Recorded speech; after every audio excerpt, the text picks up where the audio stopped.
Deux miracles linguistiques du Coran. Dhalika al-kitab. Dhalika signifie ceci, mais ceci lorsque c'est lointain. Ceci ce livre. Dhalika. Dhalika al-kitab et hadha al-Qur'an. Hadha signifie aussi ceci, mais lorsque ceci est proche. Hadha al-Qur'an, ce Qur'an.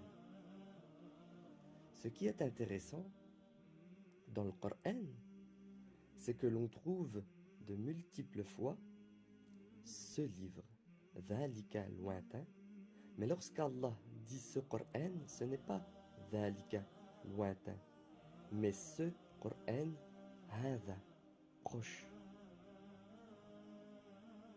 Il faut savoir qu'en arabe, Kitabun veut dire le livre. L'origine du mot kitab vient des lettres kaf, ta, ba. Yaktubu, qui veut dire écrire. Kitabun, kitab, c'est ce qui est documenté, c'est ce qui est gravé, ce qui est écrit. Ok. Maintenant, où est écrit le Coran? Où se trouve sa forme originelle révélée? Sa forme complète est en réalité avec qui? Donc le livre actuel se situe où en réalité? Proche ou loin? Vous me répondrez dans les commentaires, Inch'Allah. Alors il est plus approprié de dire Dhalika al-kitab, ce lointain, que ce proche, Hadha, devant le mot kitab.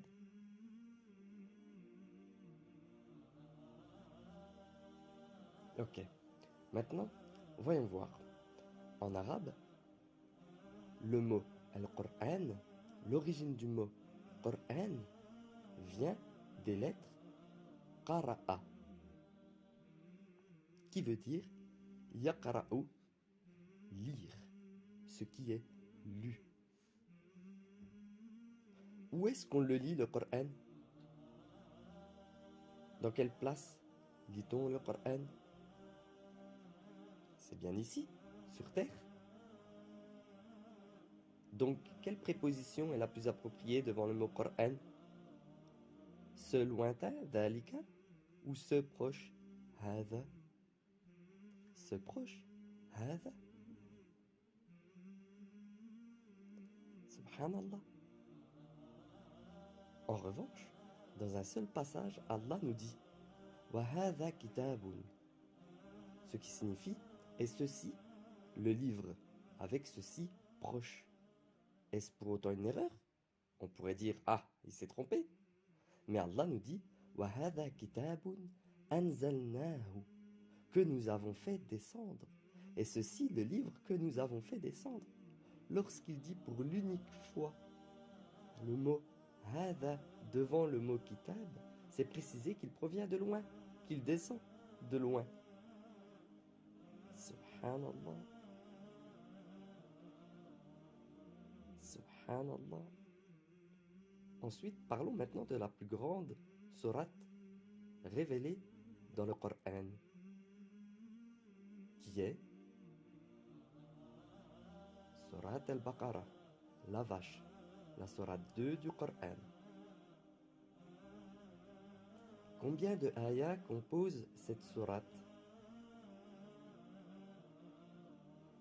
286. Bien joué. Quelque part, dans cette sourate, un ayat nous dit وَكَذَلِكَ جَعَلْنَاكُمْ أُمَّةً وَسَطًا. Et aussi, nous vous avons constitué en une matrie médiane. Wasatan signifie médiane, du juste milieu. Ce qu'il faut comprendre, c'est que les ayats ont été révélés dans le désordre, sur une longue période. C'était à l'oral, ce n'était pas écrit.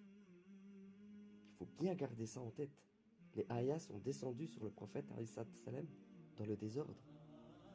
Surat al-Baqarah, qui a 286 ayats, et au ayat 143, Allah nous dit et nous vous avons constitué en une matrice médiane. Combien de ayats déjà dans cette sourate? 286. À quel ayat mentionne-t-il la matrice médiane du juste milieu? 143. 143 plus 143 est égal 286. Subhanallah. Gardez en tête qu'il s'agit d'une révélation et non pas d'une rédaction.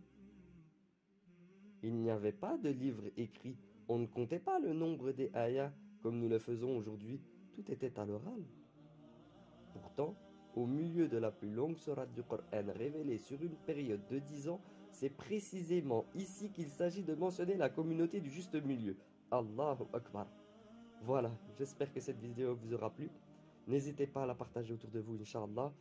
Barakallahu li wa lakum. Assalamu alaikum wa rahmatullahi wa barakatuh. On se retrouve très vite pour une prochaine vidéo, Inch'Allah. Prenez soin de vous.